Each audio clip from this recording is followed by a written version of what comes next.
Here's a Vibes Crew podcast.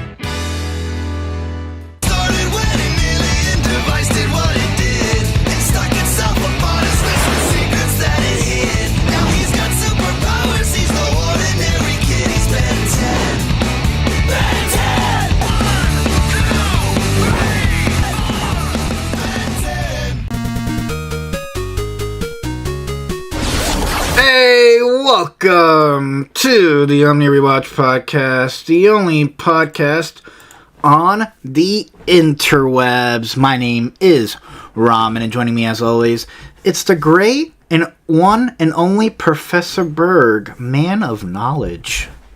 Hello everyone, how are you all doing this time? And joining Professor Burg is ShadeX, the king of green. What's up, y'all? What's up? Today's episode. Before we start, thank you all for joining us for another Omni Rewatch podcast. We apologize that there's delays and gaps in between uploads. Most of us are actually very busy with very busy lives, but I'm glad you're joining us. Today's episode is a fun one, really fun one. It's episode 11, A Small Problem. I'm gonna read the you know what? Berg, do you want to read this fucking description? Because I struggled. Alright, so let's see here. Give me the link to the description here, so hold on. I'll send you the link right now in chat. My homie Berg's gonna read because, man, if you saw me reading that last description last podcast, I couldn't even pronounce the book's name, so... Alright, we have a small problem. Okay. Alright then, so, this description. After changing into gray matter to sink into a water slide, the Omni trace malfunctions, and keeping Ben as gray matter longer than normal. During this time, he's captured by Howell Way. Oh my fucking god, I can see what got me to say this thing. Just say Howell. Oh my god. Howell Wainwright, dude. Howell Wayne is a Wainwright. There we go. Howell Wainwright, an alien-obsessed nerd from whom then gets himself and gray matter captured by a secret society of knights known as the Forever Knights. The two work together to escape and discover a room filled with extraterrestrial technology, with which the Forever Knights could take over the world. Gray matter causes through the objects to trigger an explosion and destroy the Forever Knights space. And Enoch, the Forever Knights leader, ordered his men to find information on the Tennysons. Okay, so I'm gonna drop this question before we talk about this. Actually, Bert, I think I'm gonna have you read these from now on. I fucking cannot read these shit. I think I struggle with the names too, because they're very weird names, bro. It's like but the most part, I feel like I got that. Aside from the last name, I think I pretty much got the rest of it pretty well there. Guys, I'm transferring the episode descriptions to Berg as he can read better than me. I'd be honored. But like, I want to say this. How do you guys feel about the Forever Knights as villains? Because they become like main villains. They're pretty threatening. How do you feel about them? Honestly, so the Forever Knights are the weird case because it's like, okay, so like I said, it's been a while since I've watched the entirety of Ben 10. So the Forever Knights, I remember being a thing, but don't remember too much about them. I know they are connected to the Tennysons and whatnot, especially later on when we've seen the episode that Grandpa Mac has some knowledge of them. Yeah.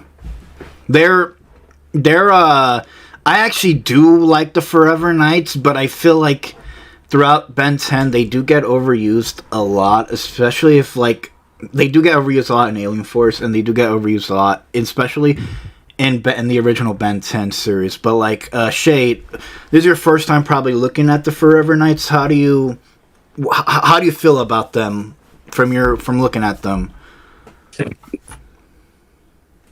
I like the designs of them in this episode. They're very mysterious. Agreed. I have to agree with Shade on that one because I remember in Alien Force they looked like very just stock footage knights, but here in the original they actually look fucking intimidating. It actually looked like Knights Templar. Like they look more intimidating, and I like that from them. I like this medieval kind of like robe they have. It looks fucking cool. Exactly. Yeah. Also, I like how you thought it was the one of the knights was Keith David. I honestly believed it too. No. Okay, so the head knight. Okay, so the head knight Enoch. We actually thought he was Keith David for a moment. It turns out he wasn't. The reason why I thought that is because I'm gonna be honest here. Keith David has been in almost every fucking thing in the past 3 years. Like I remember, like he was in Amphibia. He was in Pluto, and recently I just got done watching Hazbin Hotel, and he's in there as well. So I'm just hearing his voice everywhere. Oh my god, he is everywhere. Yeah, you're right. He's. I'm glad. I'm happy for that man. Man. But bro, it's kind of resurgence in popularity in recent years. He's gotten work recently, so I'm so happy for him too. Maybe I'll look it up at some point, but maybe he did do some voice work for this show. But wouldn't be surprised if he did. Yeah. So this entire episode, Ben rides a fucking he goes to it's a water park. Pretty much primarily it's the water park, and then it takes place in a neighborhood. Honestly, probably the fucking coolest water park I ever seen. But like, do water parks even have that fucking you're too short to ride this thing? Yeah. Okay, yeah. So believe it or not, this is how spoiled I was as a child. I actually did go to. Believe it or not, I did go to a lot of water parks when I was a child. When I was a kid, we went to water parks, and I went to some amusement parks as well. And yes, they do have those. They do have those size charts there. It's mainly because I know it sucks for some people, but it's kind of in order to avoid lawsuits because sometimes things can go wrong on those rides, and they're trying to avoid that shit. So yes, those things are actually real. Okay. Thankfully, I was a tall kid, so I was able to get on them with no problem. Same here. What about you, Shade? I was gonna say, like, did you ever have an experience, like a short experience at a water park, like where you're like, short and all that? Oh yeah. I've been to multiple. Like my pool had a slide, and there's like a water park in my state that I went to. It was pretty. I went there. It was pretty mid actually. It wasn't that good, but I think it was called Wait, I forgot what it's called. Probably Roaring. Is it Roaring Waters? You remember? No, that's a Capri Sun. That's a Capri Sun. Man, that's a Capri Sun flavor. When I drink a Capri Sun, I feel like I'm in a water park. Dude, yeah. So when I was a kid, we had this. Like I'm from outside the field, we had these two big known water parks. One was called Clementon Park, and the other was called Dorney Park. Which for those who don't know, the first one sadly closed down, but the second one was definitely a very big attraction. It had the Peanuts characters there, so definitely. Okay, I was close. It was Whitewater. That's what it was called. Whitewater. Damn them. And there's a lot of water parks. Like there's a place called Splash Country. I'm afraid to ride all those. Like, I think I went to a few water parks as a kid. I never go on the big water slides because I'm a pussy and I hate heights. I've been on a lot of them. But yeah, Whitewater was really mid. I know. I was on some, dude. Okay, there was this one water park I was on with this one slide where it's basically you were in this like capsule, and when the guy pushed the button, the traps are open. You just went down the slide. Oh shit! Yeah, I remember. I went to. I think it was Florida or Tennessee. I think it might have been or Alabama. I think I'm not sure where it was. It was like a church trip, and we all went to a water park. I remember that water park being pretty good, so I've been to quite a few of them. Okay, we are seriously. We've been on. The funny thing is about water parks. It's only been like 2 minutes. It's only like 2 minutes of the entire episode. Hey man, we're talking about water parks, and hey man, we gotta fill the time. Let's talk about what happened at so Ben wants to transform into Ripjaws, which, by the way, probably not. Even if he turned into Ripjaws, he still couldn't get his ass in that slide. I'm gonna be real. So, dude, I'm just saying, if he turned to Rip, okay, first of all, I don't think like how the like I just like, oh, we're gonna go to Ripjaws. I'm like, how's that? I mean, yeah, you're gonna be tall, but how's that gonna? That's gonna bring a lot more problems to it. Like you're bringing like you're basically gonna be like, oh shit, the guy's like who's constantly bored out of his mind. He's like, oh shit, a fucking monster. Oh my god, aliens are real. Speaking of which, the guy who works at the water park was just done with everyone's bullshit. Bro, And he's like the nerd, like how he's like, hey, you know there's like alien souls. Like, bro, I don't give a fuck, man. I really don't. I actually love characters like that just don't give a fuck about anything that they're just presented to them. It makes this like the Venten universe feel alive. I actually like those nonsense I don't give a fuck characters. I don't know, like, because there's another character called Earl, which we talked about in last episode, but like, man, I fucking love those I don't give two shit characters, bro. Man.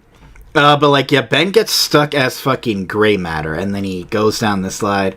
Then some nerd who probably hasn't touched grass in years fucking finds him, bro.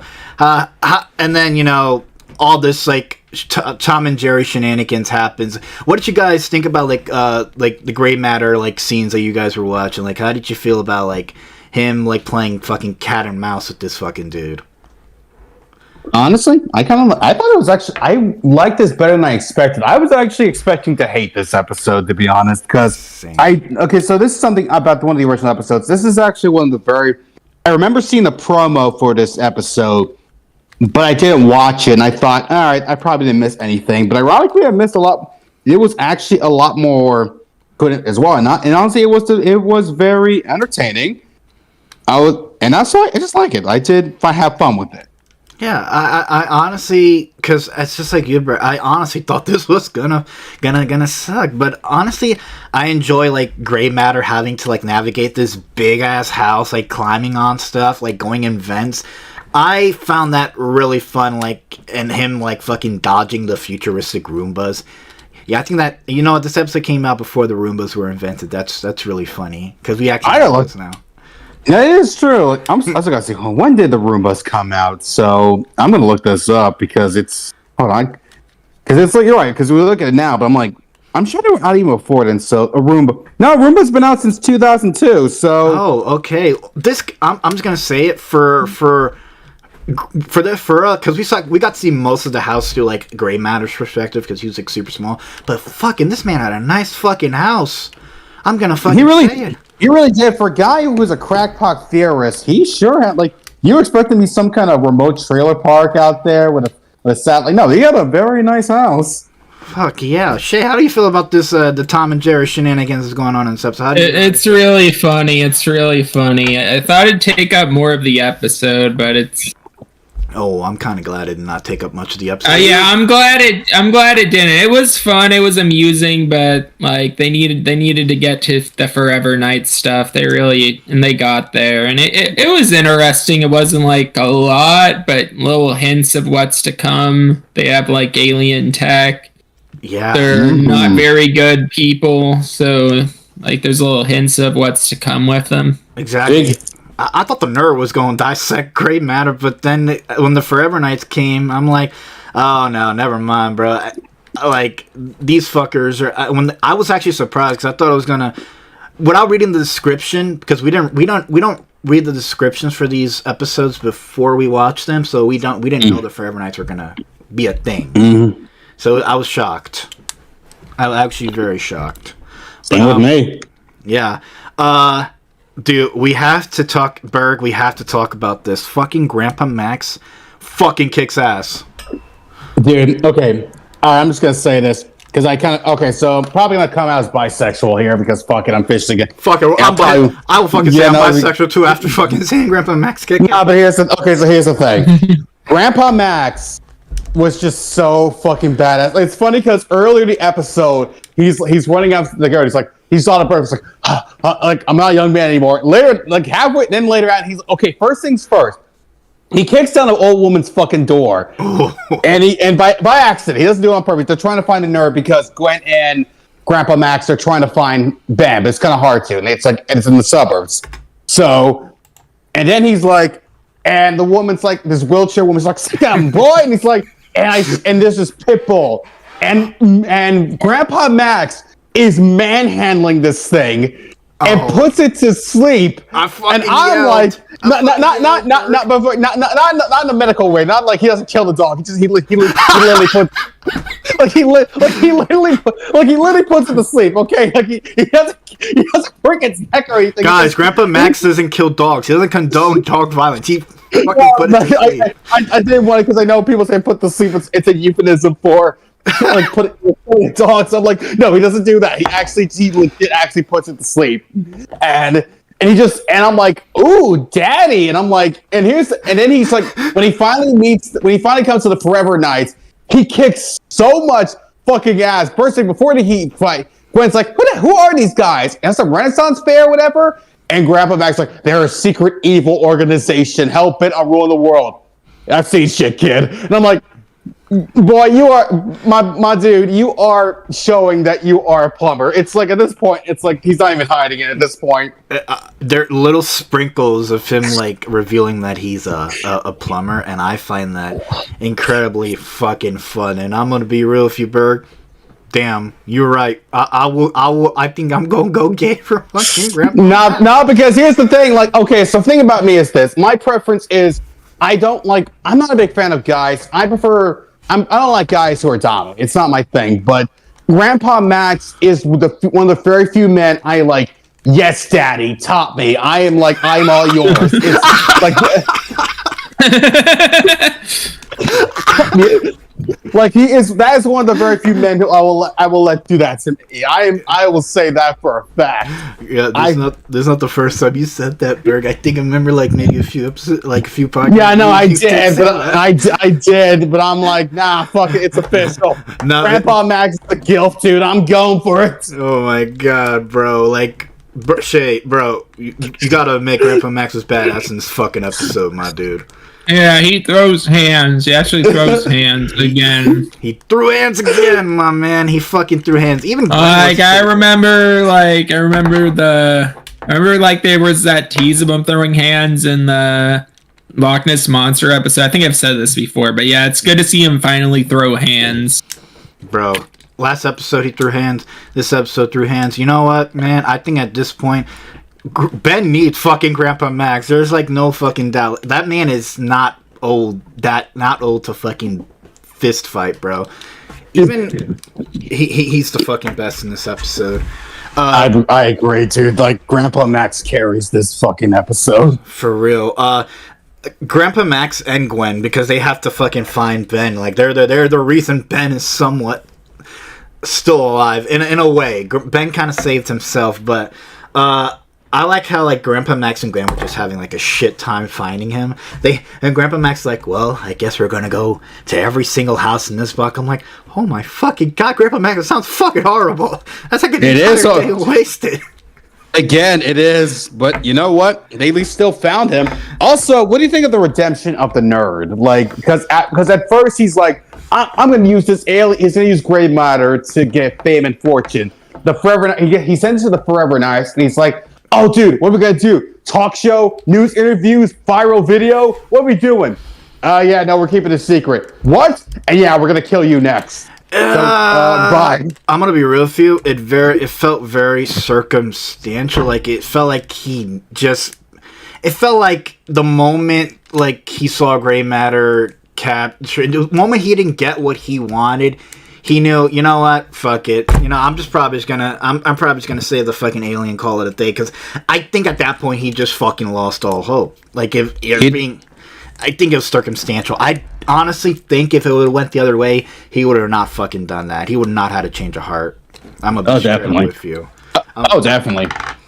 I still don't like him as a character. I don't care. He saved gray matter. I still think he's a he's a lame character. Yeah, and I hope he knows. The funniest thing is like after seeing the Forever Night thing explode, he's like, I'm done with aliens. He's like, I'm gonna get a real job.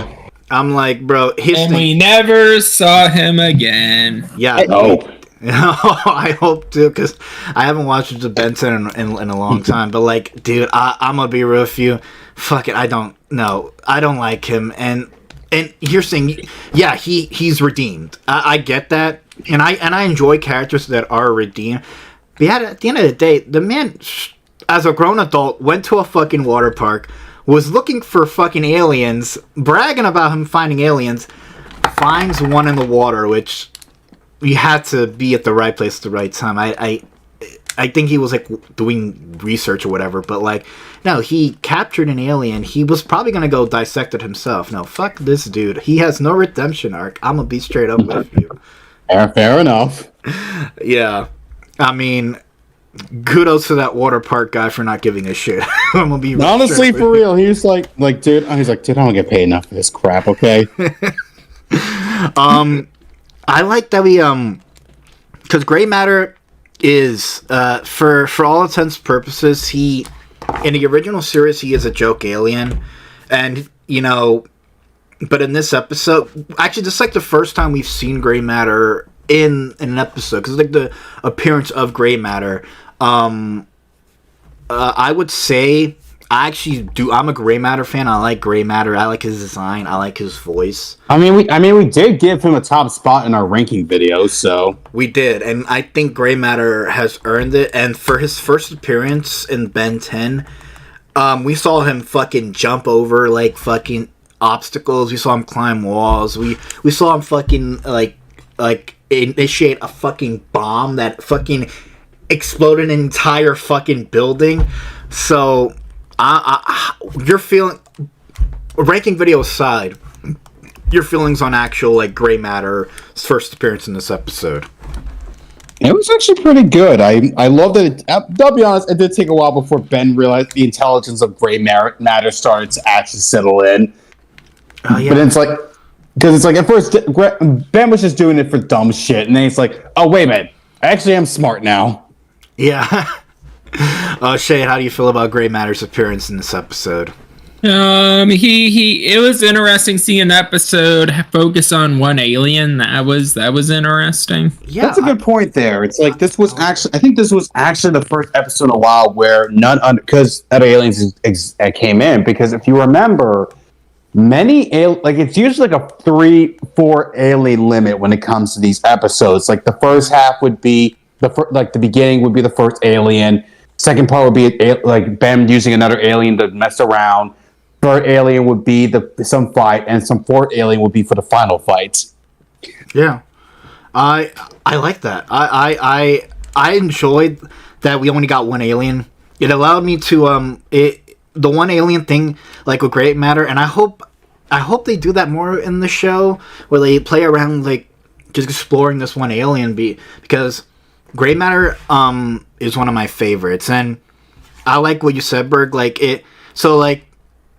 At first when Ben 10 transforms into gray matter, I'm pretty sure he already knew about gray matter, or else why would he say his name, or Gwen would say his name. But this is our first time seeing him, and like I think after the 10-minute timeout, the Watch's DNA starts to take over the host.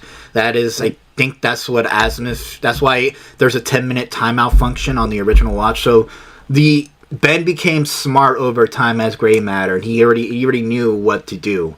So I actually enjoyed seeing Ben be tactical and fucking use gray matter, because he was being made fun of for being small because he couldn't ride that fucking ride. So definitely.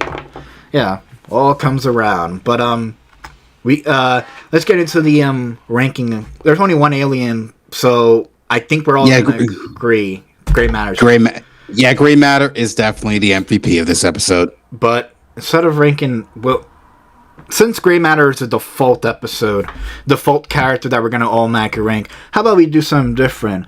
Let's rank people who are strong in this episode between Grandpa Max, Gwen, and fucking the Forever Knights. Who do you think had the best moments in this episode? Easily Daddy Max, dude. Hey, Grandpa Max, definitely. I'm clipping that out. I'm clipping that shit out right in this fucking podcast. Dude, is that going to be our? Is that going to be a part of the preview for the podcast for this episode? Yes, and I'm gonna now default. I'm gonna now every time I call Grandpa Max Grandpa, I'm gonna call him Zaddy Grandpa now. Yes, let's do that shit, dude. I'm gonna say it.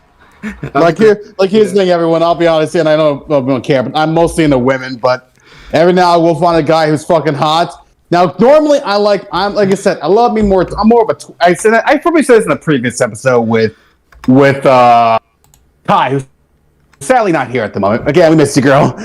We kind of admit that. Well, we're more into twinks, guy. We're more into like twinks. But here I'm like.